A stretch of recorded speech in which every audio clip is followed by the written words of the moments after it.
Encendiendo las cámaras, por favor, todos.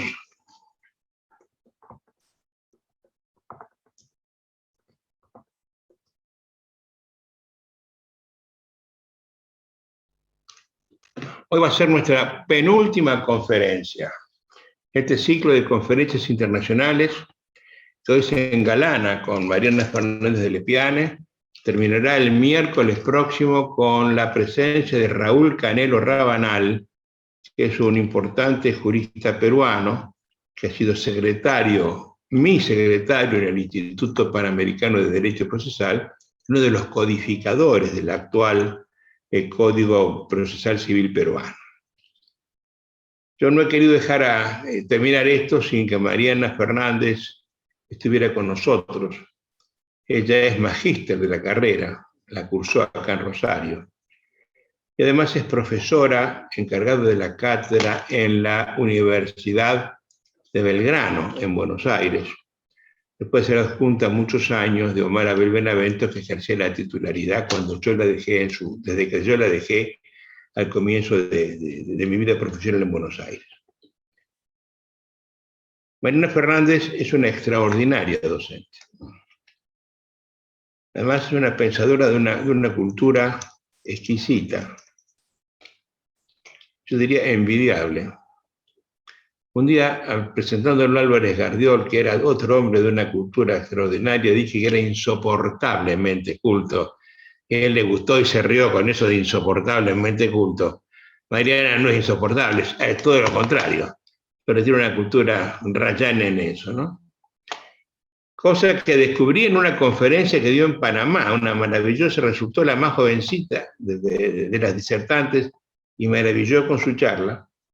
Y actualmente estoy leyendo un libro de 1000 páginas que ha hecho ella con Omar Benaventos para hablar de la óptica garantista del proceso adversarial, una teoría general del proceso. Eso calculo yo que a principio de año entrante estará en biblioteca. Estoy leyéndolo para hacer un prólogo acorde con la obra, que viene desde no sé dónde, desde el inicio del mundo hasta hoy. Valdrá la pena que la tengan presente en su momento. Mariana, tenés acá 3 cortes de Rosario, tenés una corte de Neuquén, que están escuchando con todo gusto. Quiero que te recibo con el afecto que sabes que te tengo, ¿no? El afecto de siempre. Yo tengo otro Zoom en un ratito, así que no voy a estar todo el tiempo contigo, pero voy a volver para despedirte, y si no, tendrás que despedir vos a la gente. Si quieren hacerte tu clase es hasta las 7, estás vos solita a cargo del aula, y si hay preguntas que te quieran hacer, te ruego que las aceptes hasta la hora que te parezca razonable. Mi querida, bienvenida, este es tu clase, chicos, hasta luego a todos. Bueno, muchas gracias, Adolfo. ¿Me escuchan? Perdón por... Excelente. Bueno, buenas tardes a todos. Tuve la deferencia de que me haya presentado nuestro maestro Adolfo Alvarado Belloso. Es muy grato para mí estar compartiendo con ustedes. Y realmente lo que quisiera, voy a exponer una teoría. Son ciertos paradigmas de cosas que uno viene especulando, cavilando a lo largo del tiempo y que se fue normatizando. Ya un poco voy anticipando el código procesal modelo. Quiero un poquito extenderme, que ejerzo la profesión liberal en la Ciudad Autónoma de Buenos Aires, o sea que litigo fuertemente con el Código Procesal Civil de la Nación, o sea que estoy de este lado del mostrador, de modo tal que desde esa perspectiva va a ser mi idea de dar esta charla, esta clase, que por supuesto también invito, como hago también en el grado, a que me hagan preguntas, y no solo preguntas, críticas, porque a la postre esto son conjeturas, son hipótesis, son teorías, que están sometidas a la falsación, eso nos enseñaba Popper, y sometidas a la especulación que siempre va creciendo la ciencia en la medida que haya críticas y también autocríticas. Así que en esta aula universitaria, donde es en las universidades, se tienen que hacer las preguntas más importantes. Los invito a ustedes que me interrumpan, que me pregunten. No obstante, voy a dar mi charlita de un principio a un fin, y si tenemos algún tiempo, emitiré algún problema, que no es un enigma, como dice Mario Bunge, es un problema porque los problemas tienen soluciones, pero no es un misterio, los misterios no tienen soluciones, que arrojaré en el aula para que ustedes, a ver, en sus cavilaciones, especulaciones, puedan dar algún tipo de respuesta. Pero comencemos, me gustaría compartir con ustedes, esto no es con PowerPoint, pero sí un poco miro para abajo porque le veo las caras, que no me quiero desconcentrar para mirar siempre a la cámara. Quiero empezar a compartir con ustedes con un agradecimiento a nuestro maestro. Estamos en un lugar de enseñanza, estamos en un aula de posgrado, universitaria, y tenemos que agradecer a los maestros. Adolfo Alvarado, no solo el agradecimiento a este maestro por la circunstancia de contar con este auditorio tan distinguidos, de maestrandos, sino porque los grandes maestros, no los pseudos maestros, esos quienes transmiten información atiborrada o tal vez encapsulada, bien encastrada, ofrecen a sus alumnos. No, aquellos quienes nos enseñan un objeto científico desde otra perspectiva, aquellos que nos dan otro enfoque, otra mirada, aquellos que nos cambian el paradigma. Grandes maestros a lo largo de la historia nos demostraron cómo teníamos que observar el mundo, o distintos fenómenos del mundo. En la historia, a lo largo de las grandes historias, los grandes maestros con sus ideas, y me gusta decirlo así, atravesaron la línea del espacio-tiempo. Atravesaron la línea del espacio-tiempo. Cuando las ideas atraviesan el espacio-tiempo, es porque hay algo sustancial, hay algo fundamental, porque la naturaleza humana no cambia. Somos los mismos de los que eran nuestros antepasados homínidos hace millones y millones de años. Estamos encapsulados por las mismas prácticas fundamentales que tuvieron aquellos ancestros. Y tenemos los grandes maestros, aquellos, por ejemplo, en las ciencias empíricas, las que nos hicieron ver que la Tierra no es el centro del universo, que somos nosotros junto a la Tierra que se mueve y no es el Sol, que el movimiento solar es una ilusión óptica. Esos fueron los grandes maestros que hasta el día de hoy las ideas perpetúan. Que el método de conocimiento científico se debe aplicar la duda, nos dice otro maestro iluminista, René Descartes. La duda cartesiana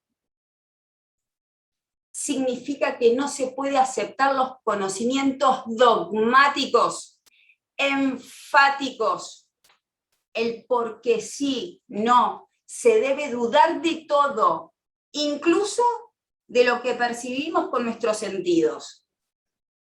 Porque dudar nos permite acercarnos mejor a la realidad. Y eso nos acerca más a una verdad tal vez provisoria, porque es verdad en tanto conocemos. Y otro maestro también existió, Popper, para mí uno de los grandes maestros epistemólogos, que se aprende del ensayo y error. Estamos en una ciencia humana, aprendemos de nuestros errores y los aciertos, cuando los encontramos, son siempre susceptibles de ser falseables. Los aciertos en las teorías científicas están allí para ser falseados, para ser cuestionados, para ser criticados. Se sale del pantano de la ignorancia aprendiendo de nuestros errores, nos dice Popper, ese gran maestro cuyas ideas atravesaron la línea del espacio-tiempo. Siempre, si se aprende de los errores y aciertos, y todos los aciertos están cuestionados por esa teoría de la falsación, siempre estamos bajo la amenaza de que podríamos estar equivocados. Somos humanos, somos falibles, nos podemos equivocar, podemos errar, y en nuestro intento de intentar aceptar o acertar, erramos y nos equivocamos. Nos dice Popper, la verdad es provisoria, y será verdad, siempre va a ser provisoria en las ciencias, y será verdad las hipótesis en tanto conocemos. Esa verdad incluso provisoria lo será en tanto conocimiento humano se tendrá. Esto enlazado con nuestro maestro Adolfo Alvarado Belloso, lo que quiero decir, desde aquel Newton, desde aquel Galileo, desde aquel Popper, desde aquel René Descartes, llegamos a Adolfo Alvarado Belloso, siglo XX. El maestro que nos hizo ver que el proceso no se lo ve desde la verticalidad, sino desde la horizontalidad. Si leemos y estudiamos la obra tan profundamente, tan hondamente, y con esa destreza en la prosa que tiene en su obra, podemos ver la importancia que le dio a la perspectiva que debemos darle al proceso judicial. Porque el proceso judicial no es verticalidad, sino es horizontalidad. El proceso es de partes. El proceso judicial es de los justiciables. Y algo tan sencillo, pero tan complejo a la vez, lo dijo tan prístinamente Adolfo Alvarado Belloso, esa maestría de sus ideas que atraviesan la línea del espacio-tiempo, la red temporal espacial. La perspectiva que el proceso es un método, nos dice Adolfo, perdónenme, pero ese es mi punto de partida porque hablamos de paradigmas de un proceso civil adversarial. Y uno siempre se apoya a partir de sus maestros que le debemos deferencia y una importancia ética y un compromiso ético, porque las ideas no nacen de la noche a la mañana, se transmiten. Ese proceso implica una relación dinámica de tres, donde hay dos parciales antagónicos que debaten ante un tercero imparcial, que los principales en el proceso son las partes, son los justiciables.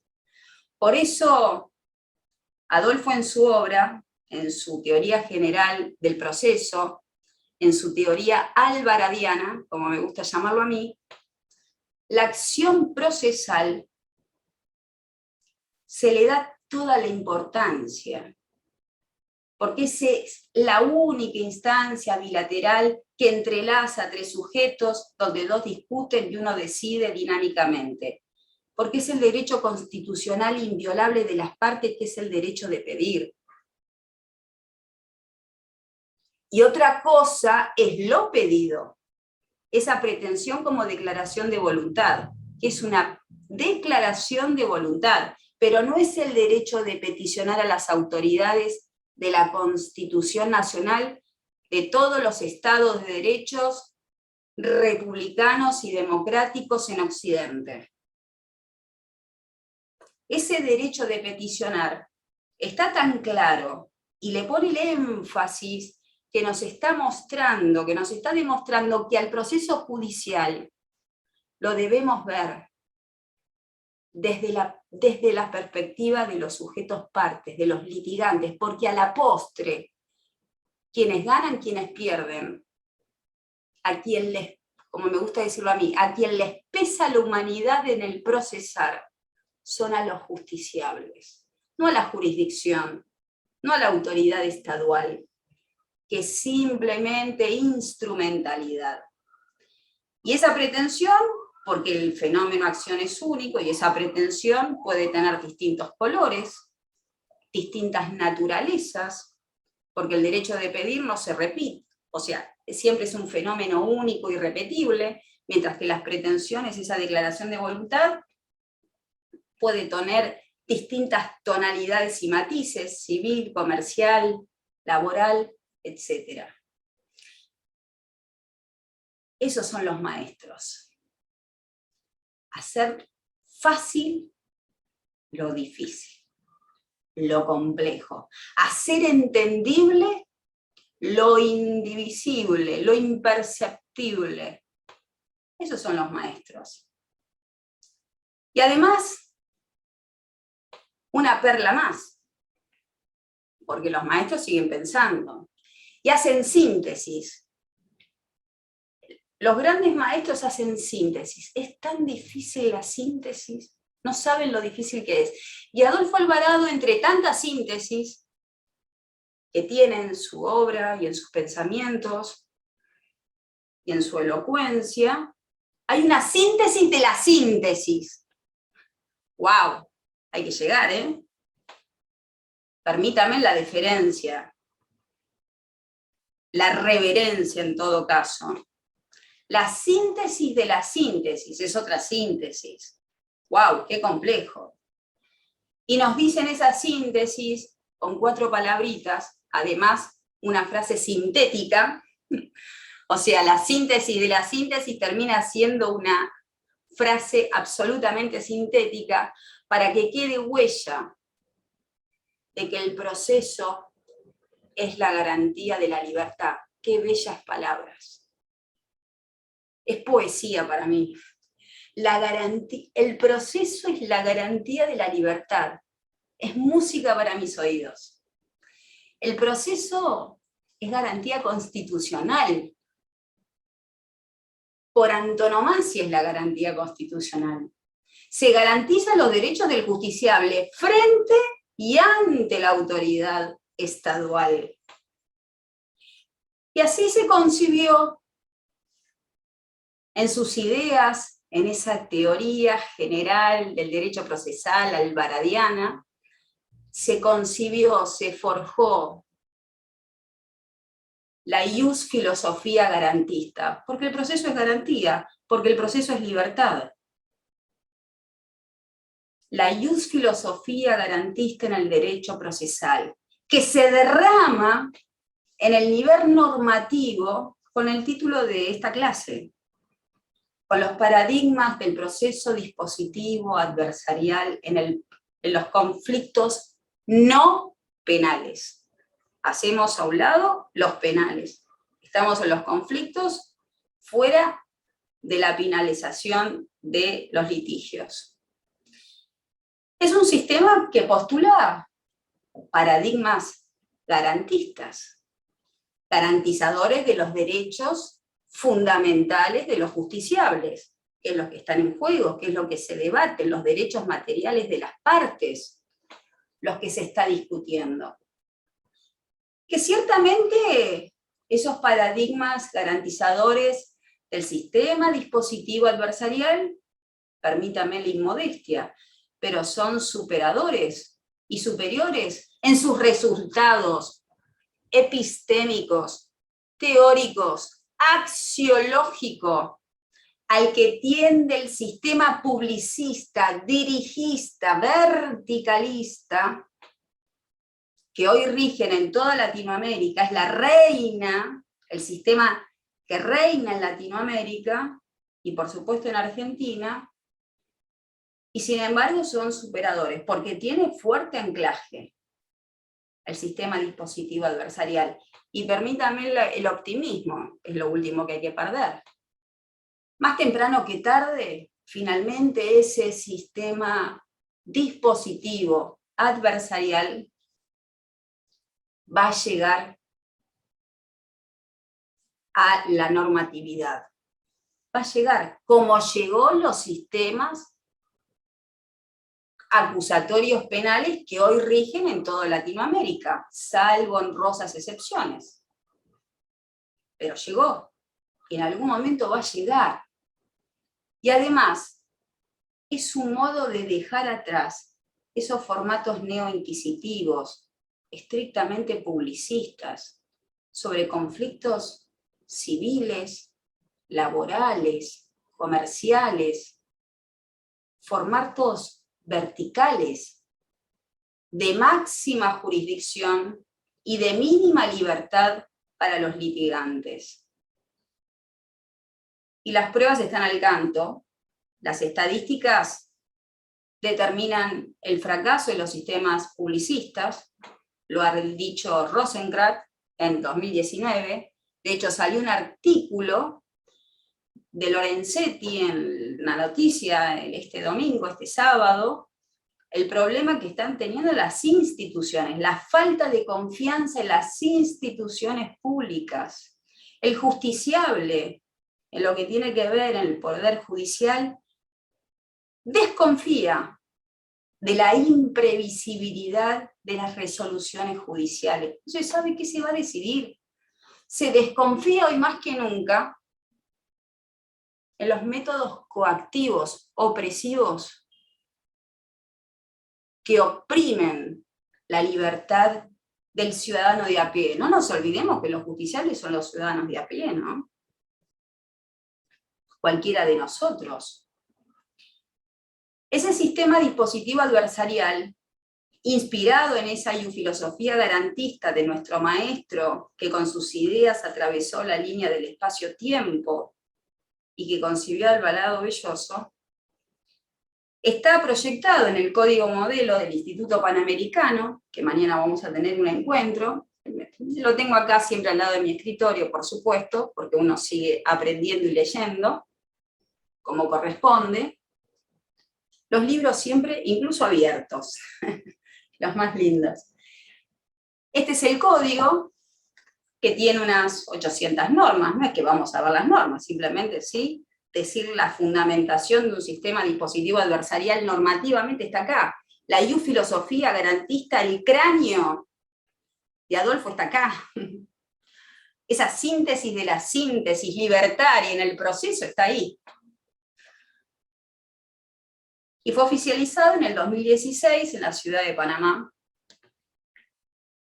de su autoría. Quisiera esbozar algunas premisas, algunos esquemas, y hacer un poco de gimnasia incluso con ustedes. En los sistemas, en este tema del sistema civil adversarial, y que lo hagamos juntos también, un ejercicio de reflexión, con la intención de que a ver si nos podemos despojar, porque por supuesto que tengo un auditorio plural, por supuesto que van a pensar igual, parecido u opuesto, y bienvenido sea, porque de la pluralidad de las ideas nos permitió el progreso en las ciencias, y más en las ciencias humanas. Necesitamos de más pensamiento en las ciencias humanas, porque en las ciencias empíricas, si vemos que algo funciona, funciona, bien. Es pura utilidad, pero en la ciencia humana no. El ser humano. Cuando está el ser humano hay valoraciones, hay hechos, pero hay valores.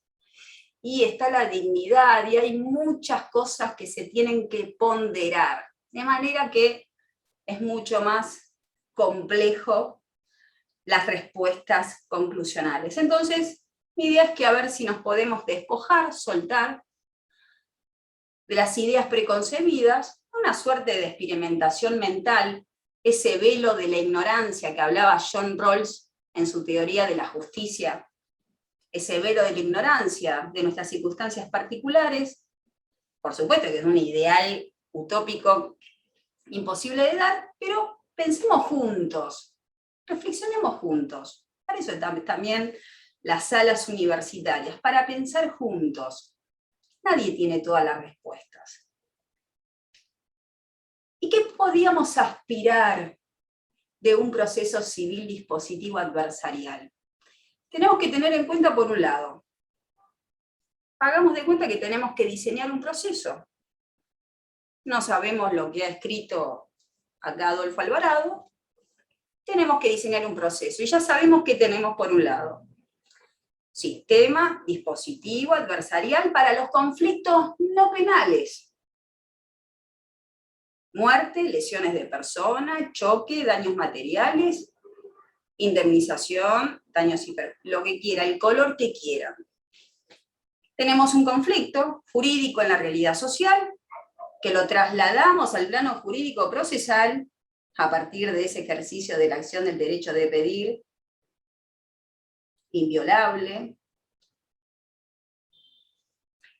Y tenemos un litigio de trascendencia jurídica donde el actor afirma un enunciado jurídico fáctico que sostiene su hipótesis postulatoria en su demanda y sostiene su pretensión, que es una declaración de voluntad. Y por el otro tenemos en ese conflicto, en ese litigio, tenemos al resistente, al demandado, que también resiste, refuta, niega o silencia esos enunciados y formula sus propios enunciados jurídicos y fácticos que sostienen su hipótesis defensiva si la tuviere. Y también tenemos, por otro lado, el método de debate. ¿Cuál será el método? El camino para la discusión, desde el inicio hasta el final, que puede ser una sentencia, que puede ser por autocomposición, que puede ser o no ser. Y tenemos, de otro lado, la autoridad jurisdiccional para procesar ese litigio, y tenemos la autoridad jurisdiccional, si fuera el caso, de modo mediato, para dictar una sentencia y determinar cuál de las hipótesis está mejor afirmada, confirmada, negada, etc. ¿A quién le va a dar la razón? ¿A quién condena, a quién absuelve? ¿Rechaza o admite la demanda? Pues bien, tenemos esos tres elementos. Pero no, nos falta algo. Rectius, nos falta algo. No es solo el conflicto, no es solo la autoridad, no es solo... No. El método. Tenemos que engarzar todo eso en algo también tan fundamental y tan omitible por los sistemas verticalistas. Porque a la postre convivimos en un Estado democrático y republicano, en un Estado de derecho. Los ciudadanos de a pie tenemos derechos, no es un gobierno de leyes, es un gobierno de derechos. El ser humano, en relación al Estado, está por arriba, o el Estado está por arriba del individuo, o el individuo está por arriba del Estado, como nos enseñaba Héctor Superti. Por tanto, en ese sistema dispositivo adversarial, para construir un método de debate, un proceso, y resolver un conflicto no penal, tenemos que armonizarlo, colorearlo con los matices que implica un proceso democrático. ¿Por qué nos olvidamos de la democracia? ¿Por qué nos olvidamos del republicanismo que incluso justifica, fundamenta la imparcialidad, la independencia judicial, y además la libertad que está dentro del republicanismo, las libertades de los ciudadanos y la igualdad? Porque la democracia, como sistema político, no es solo cómo se accede al poder. No.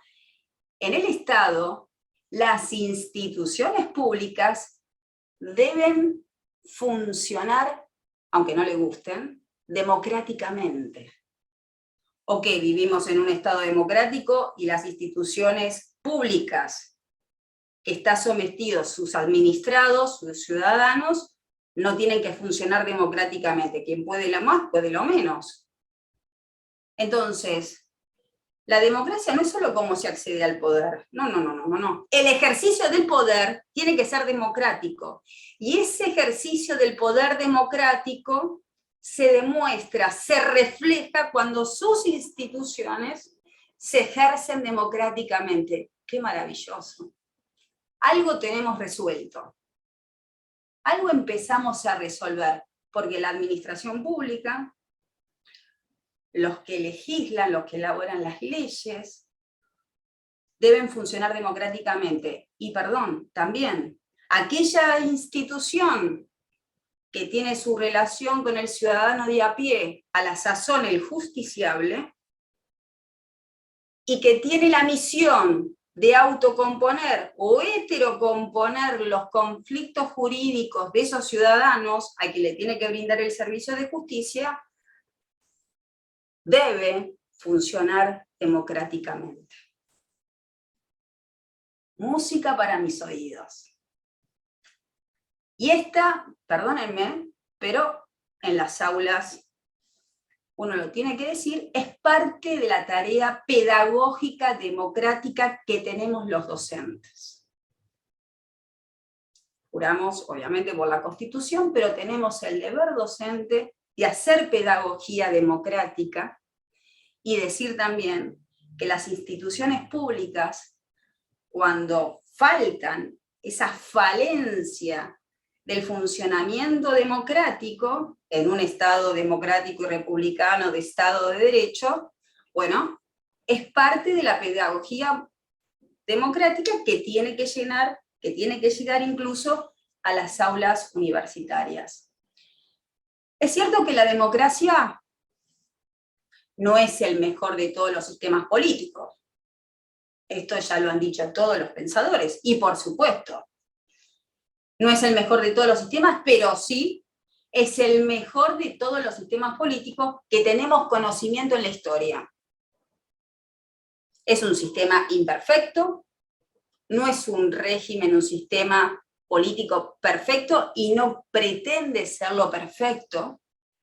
Acepta la imperfección la democracia, acepta que los seres humanos, los ciudadanos, somos conflictivos, admite que hay conflictos, que en el seno de la sociedad hay discordia. En nuestra relación de convivencia, a partir de la supervivencia, siempre hay discordia, no lo desprecia, lo acepta tal como es, acepta al individuo tal como es, y es lo que no aceptaron los sistemas totalitarios. Por eso la democracia, con sus imperfecciones, que son muchísimas, pero estas hacen que sea el mejor sistema que ha conocido la humanidad a lo largo de la historia, y por eso prevalece.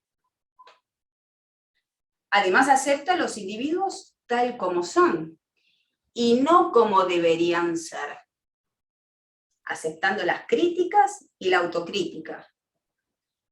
Que hay diversidad en los individuos en una sociedad democrática.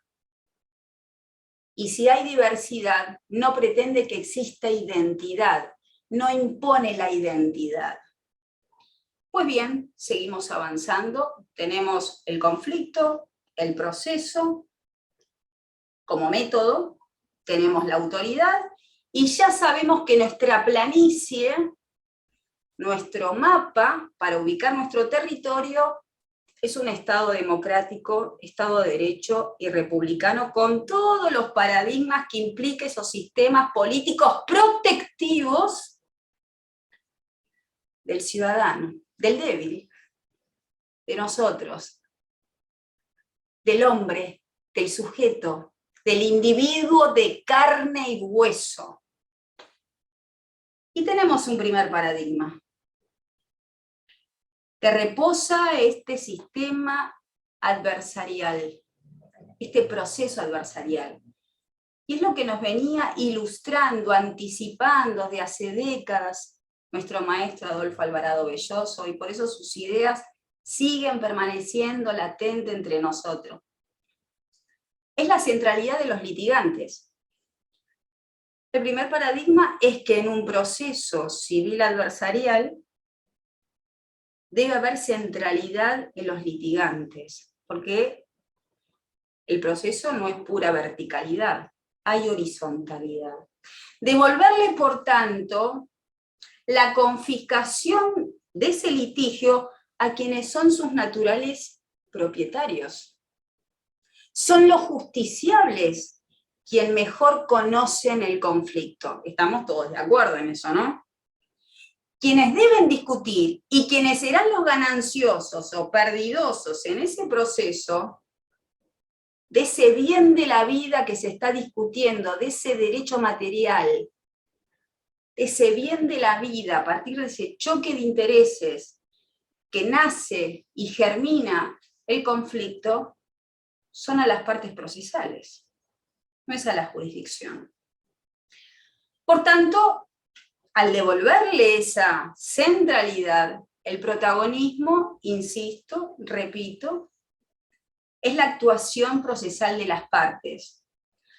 Ahora, en todo ese íter que implica el proceso, porque es una línea de tiempo, ¿cómo garantizamos esa centralidad de los litigantes a lo largo de todo el procesar? Al momento de postular, al momento de refutar, al momento de confirmar, alegar e impugnar, en todas las fases procesales que se van desencadenando de a poco, paso a paso, en el litigio de alcanzar eventualmente una heterocomposición pública o bien una autocomposición.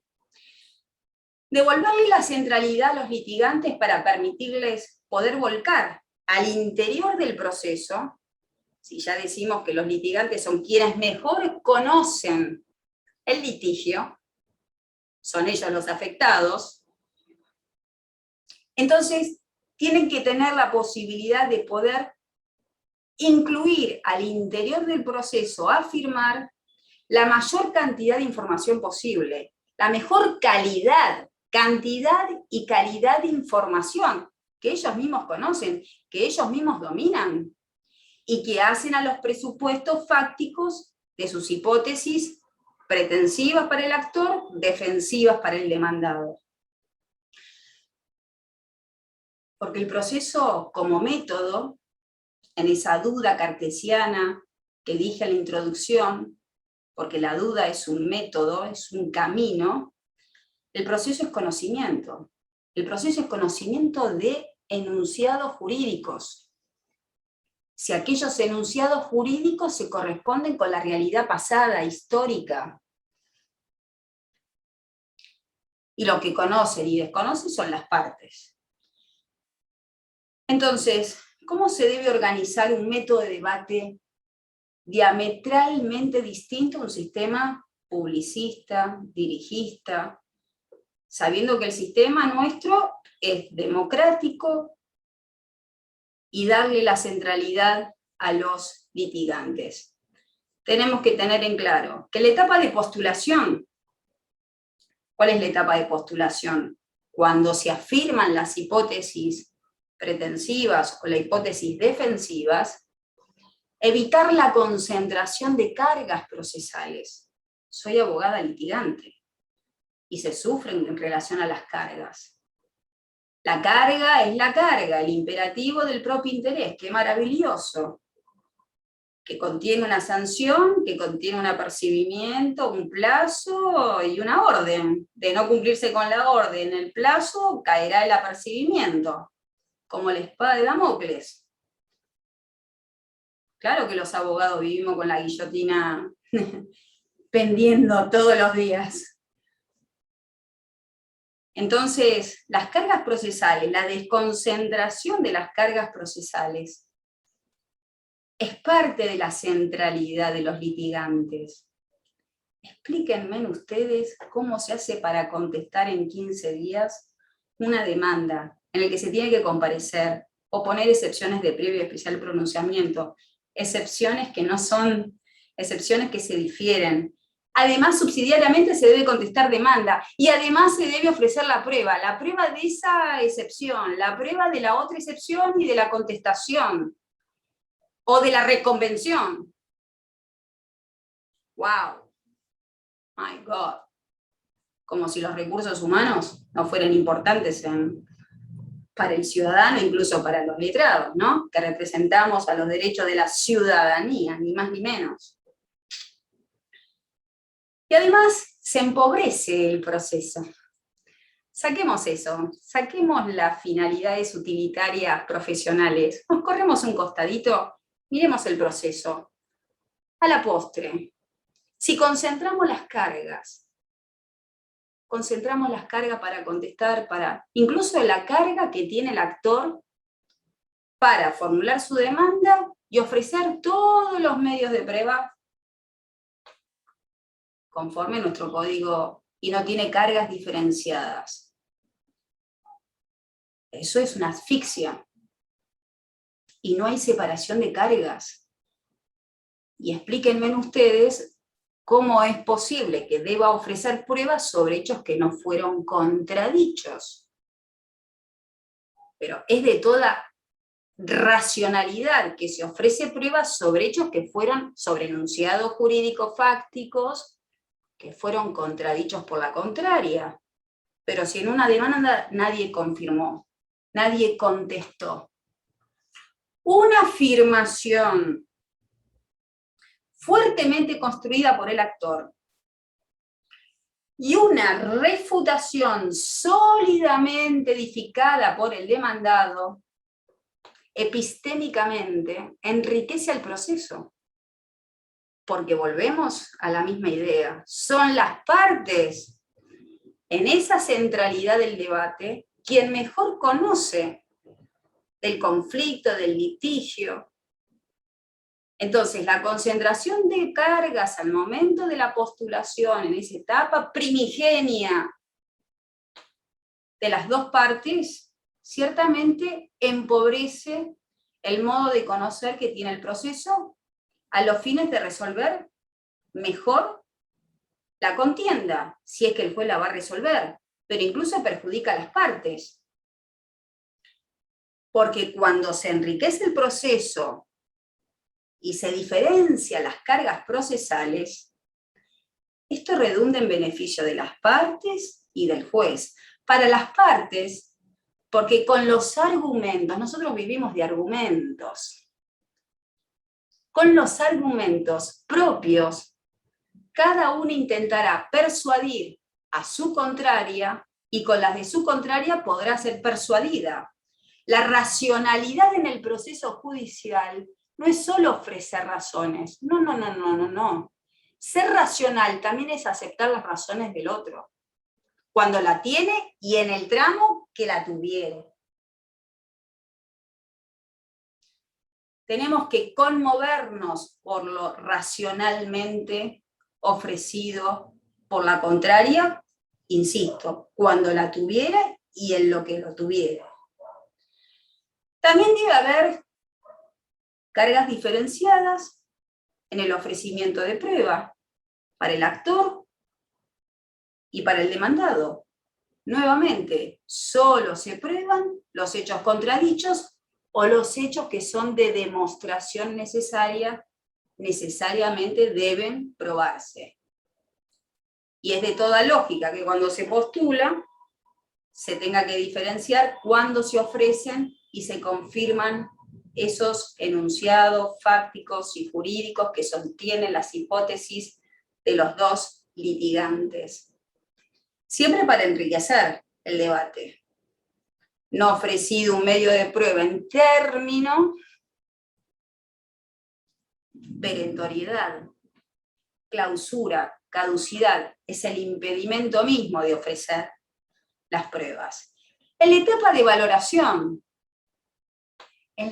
valoración, las partes, que hablo de los alegatos, porque los justiciales también valoran las pruebas, las propias y las ajenas. Y esa etapa de alegatos, y fíjense el desprecio, el desinterés que tiene el legislador, que fija 6 días cuando pleitos duran años y son fojas y fojas, cuerpos y cuerpos, y uno está constreñido en el tiempo para hacer sus alegatos, el mejor alegato que a la postre es un proyecto de sentencia. Porque uno está razonando. Está razonando para persuadir al juez o también está razonando para persuadir a su cliente y promover una autocomposición. Acá también se requiere de la centralidad de los justiciables. El código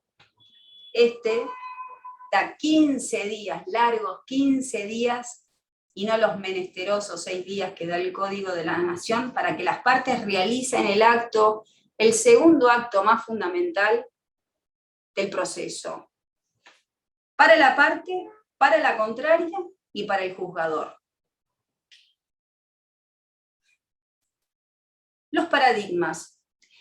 El proceso adversarial importa que los justiciables asuman esa posición dual, subjetiva, antagónica e igualitaria. Duales porque ocupan posiciones distintas en el litigio. Antagónicas porque confrontan sus derechos contrapuestos sobre un derecho material debatido que el juez concederá o rechazará.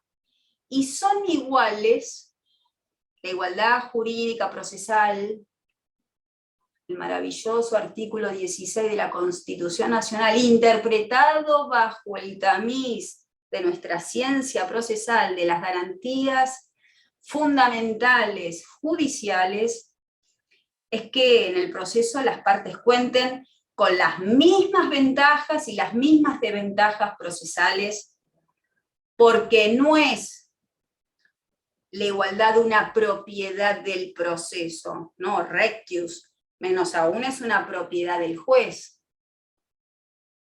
Así como la justicia entendía Platón que era una propiedad del Estado. No, la igualdad es una relación, es una cualidad inmanente entre los dos parciales, entre los dos litigantes. Otro paradigma. El proceso judicial es un método de persuasión. Qué linda palabra. Sabater lo utiliza mucho. Persuasión, persuadir y ser persuadido. Filósofo español, a quien adoro, es adorable además. Él en sí es adorable. Para que las partes confronten sus hipótesis, se persuadan para confrontar sus hipótesis, sus diferencias, y puedan arrimarse las mínimas coincidencias que puedan tener. De eso se trata el proceso también. No es solo mirar al final, a los postres, si el juez me dictará la sentencia. No, es un método de persuasión para ver en qué coincidimos y poder arrimarnos y tener la mayor posibilidad de diálogo, la mayor posibilidad para consensuar nuestras diferencias, autocompositivamente, que es el mejor modo de alcanzar el principal valor que tiene el proceso judicial, que se llama la paz, y que tanto menta Adolfo en su teoría general del derecho procesal alvaradiano. Esta sería la función, ese nombrecito, cooperativa de los justiciables, que no supone esa cooperatividad que trasunta en los sistemas publicistas, dirigistas, verticalistas, porque la cooperación, por supuesto que es importante. La cooperación ha permitido sobrevivir a la humanidad. Es un pilar del altruismo desde los orígenes de la humanidad, y no lo podemos despreciar, pero hay que saber utilizarlo, porque no podemos quebrar esa igualdad con las mismas ventajas y las mismas desventajas para los dos parciales. Bajo un pilar de la cooperación, extraído del inframundo, que vienen de nuestros ancestros, que así sobrevivieron, y sobrevive la humanidad gracias a la cooperación mal utilizada, esa acción cooperativa, el pilar fundamental de nuestra sociedad humana, de nuestra humanidad, mal utilizada puede tener resultados adversos, perversos. No, ese no es el paradigma que se aplica derechamente en un sistema dispositivo adversarial en relación a los fines cooperativos en un proceso, considerando que el proceso es método para conocer y para persuadir. Porque la carga de cooperar con pruebas, que supone un prejuicio propio, un beneficio al contrario, la carga de cooperar con pruebas significa usted prueba y usted no prueba. Implica un perjuicio a alguien y un beneficio a otro. Es ciertamente antinatural, incluso moralmente inaceptable, que se exija un litigante que contribuya en algo que favorezca su contraria. Y además, simultáneamente, vulnere sus garantías de defensa. ¿Cuál es el mayor derecho en una garantía, que es la garantía de la libertad, la última parcela que tiene el justiciable en el proceso judicial ante la autoridad estatal? Se llama proceso. ¿Cuál es el derecho más importante, más trascendente? Se llama el derecho de defensa, la inviolabilidad del derecho de defensa en juicio. Nos dice la Corte Interamericana de Derechos Humanos y todos los tratados transnacionales desde 1948. Hay que aprender de la Segunda Guerra Mundial. Un proceso de parciales e iguales no es a costa del otro. No, eso no es cooperación, eso es coerción. Tenemos que llamar las cosas por su nombre. Eso no es cooperar. Cuando estás obligado a dar porque te obligan a hacerlo, eso no es cooperación, eso no es altruismo, eso no es ofrecer, eso no es gratuidad. Eso es coerción, eso es mandato, eso es imposición, eso es opresión. Declarar contra sí mismo, digámoslo en términos jurídicos, a la postre. Cuando la jurisdicción, hay una frase maravillosa que lo tomé los filósofos economistas. Escuchen esto que es maravilloso. Esto es lindo, la interdisciplinariedad que nos da la ciencia procesal, bucear por otras ciencias y escoger algunas ideas maestras de pensadores, en este caso de la economía, que están preocupados por la justicia social, este derecho distributivo, etc. Bueno, dice que, y yo lo plasmo, lo analogo en la ciencia procesal, y lo expreso de la siguiente manera. Cuando la jurisdicción se arroga el derecho a repartir las cargas dinámicas de la prueba, usted prueba porque está en mejores condiciones de probar, y usted no, usted este hecho lo prueba, incluso que sea en su perjuicio, usted lo prueba. Cuando la jurisdicción se arroga el derecho de repartir, entonces tendrá derecho a quitar. Cuando la autoridad, que no es cooperación, sino es opresión, sino es coactividad, tiene el derecho a repartir, porque tiene derecho de quitar. Alguien le quita algo. Y cuando existe el derecho a quitar, desaparece el derecho a tener. Y ese derecho a tener en el proceso no es ni más ni menos que la garantía de defensa en juicio.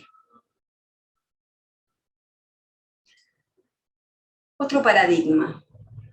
Vamos atravesando obstáculos, paradigmas, vamos desmistificando.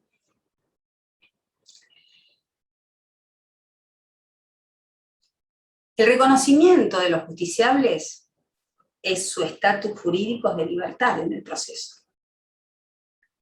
Porque si los justiciables tienen la centralidad en el proceso para discutir, son quienes mejores conocen, y tienen esos amplios plazos para afirmar, para confirmar, para valorar, etcétera, etcétera, le tenemos que reconocer el estatus jurídico que ya vienen de los tratados transnacionales, porque los seres humanos nacemos libres, iguales y dotados de razón, ni más ni menos, libres.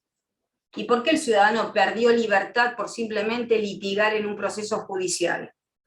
Porque el poder judicial no se democratizó. Bueno, esa es otra historia, ¿no? Esa es otra historia, pero preocupante. Y si ese estatus jurídico de libertad deben ser reconocidos como sujetos racionales. Esos mismos sujetos racionales que reconoce, insisto, los tratados transnacionales de todo el mundo occidental de Estado de Derecho, republicano y democrático, que tienen conciencia, que tienen libertad, que tienen autonomía para dirigir sus propios proyectos, planes, estrategias procesales en el ejercicio de sus pretensiones, de sus defensas y todas las razones que tengan ellos para valorar conforme su estrategia. Permítanme una metáfora. Esta se la saqué a Alejandra Pizarnik. El proceso es la casa de la palabra. Es la casa del diálogo, del juicio crítico, racional. Es la garantía del pensamiento crítico racional. Claro que los litigantes tienen que ser activos. Por supuesto que sí. No van a ser suplidas sus omisiones por la jurisdicción. No. Porque ellos son los centrales, los protagonistas en el proceso. Y por tanto, activamente, durante el procesar, hasta el dictado de sentencia, si lo hubiere, eventualmente, tienen una fase activa predominantemente, y sus omisiones, negligencias, lo que fueran, el nombre que quieran, no van a ser suplidas por la autoridad. Siempre la humanidad, si miramos a la historia como una planicie, si retrocedemos nuestro reloj biológico, vemos que la humanidad ha crecido siempre, el progreso humano siempre ha sido que ha crecido en formas más acendradas, evolucionadas hacia la individualidad, a desprenderse de los patterns, a ser más libre, a tener su propia determinación, con menos injerencia, con menos intromisiones de la autoridad estatal. Eso nos demuestra toda la biblioteca de la historia. De lo que se trata es de no encorsetar a los litigantes, ponerles un chaleco de fuerza. El cortoplacismo, el ficcionismo, el cortoplacismo, los 3 días para deducir revocatoria, el ficcionismo, las notificaciones automáticas, tan en boga, tan importantes, martes y viernes, pero es ficcional, porque realmente se desinteresa incluso la autoridad si efectivamente de forma fehaciente tomó conocimiento de la parte de esa resolución que cambió el sentido del proceso y, bueno, 15 días se notificó automáticamente. Encorsetar a los litigantes con el cortoplacismo, con el ficcionismo, con el hiperformalismo. Perdón, pero los derechos son un fin en sí mismo, los derechos, no. Los derechos valen si usted me cumple con todas las hiperformalidades, porque los actos procesales, las formas de valer, formas de ser, hacen a la esencia del acto. Si usted no cumple con la forma, el acto no existe. El acto procesal, como la unidad más pequeña del proceso.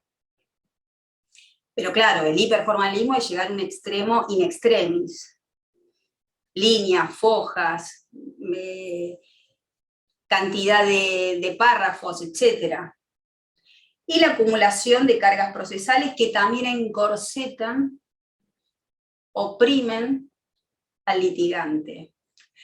Lo que se intenta es que la parte puede ejercer finalmente la libertad para postular, la libertad para confirmar, la libertad para valorar y para impugnar eventualmente una resolución judicial que le fuere adversa. Otro paradigma es que se procura una jurisdicción paradigma de un sistema dispositivo adversarial en los conflictos no penales. Esa ius filosofía garantista de nuestro maestro Adolfo Alvarado, que es como comencé la charlita. Una jurisdicción de mínima en el procesar, porque cuanto más libertad tienen los litigantes, es proporcionalmente directo la reducción del activismo del juez. O sea, nuevamente, cuanto mayor libertad tenga el justiciable, menor protagonismo tendrá la jurisdicción. Y esto es directamente proporcional. La libertad de uno implica la reducción de otro.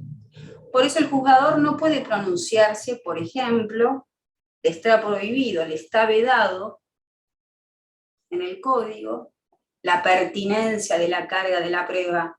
El juez no puede realizar actividad, injerencias probatorias. No.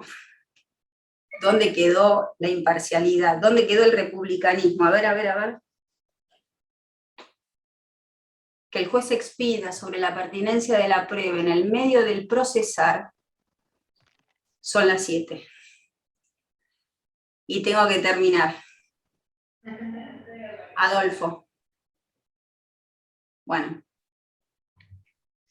Oye, Marianita, escúcheme, más allá de que me has nombrado como 20 o 30 veces, cosa que te agradezco, pero que no hacía falta, realmente estoy encantado con el nivel de tu charla. Te lo tengo que decir públicamente, ¿eh? Ha habido que Luz Arcila hace lo mismo. No se te ha ido nadie de la clase. Estamos todos atentos a lo que estás diciendo y con un sentimiento tremendo. Así que te felicito y te agradezco, pero con todo el dolor del alma empecé a terminar, porque yo estaría escuchando a usted de acá, no sé, hasta la medianoche.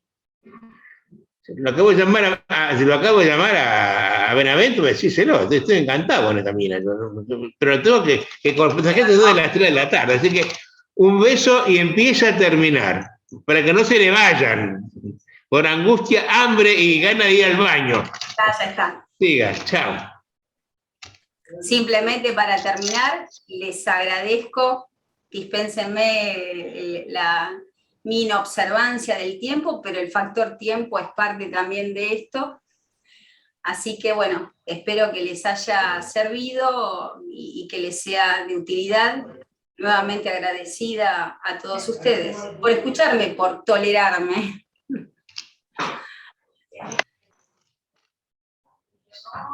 Chaucito. Oigan, a todos, a ver, esta clase está grabada y queda en YouTube. O sea, quien quiera escucharla o pasarla, búsquenla en YouTube con el nombre de Academia y la van a encontrar, ¿eh? Es una cosa realmente para pensarla, ¿eh? Es realmente para pensar esta presentación que ha hecho Mariana, ¿eh? Bueno, te lo agradezco tanto, te mando un beso con todo cariño y quiero que sepas que te acabo de enviar a tu WhatsApp un certificado que acredite que sos profesor invitado de la maestría. Pero no te lo puedo dar personalmente, cosa que deploro, pero te lo imprimirás y nos veremos pronto. Un beso a todos, chao gente, hasta el próximo miércoles.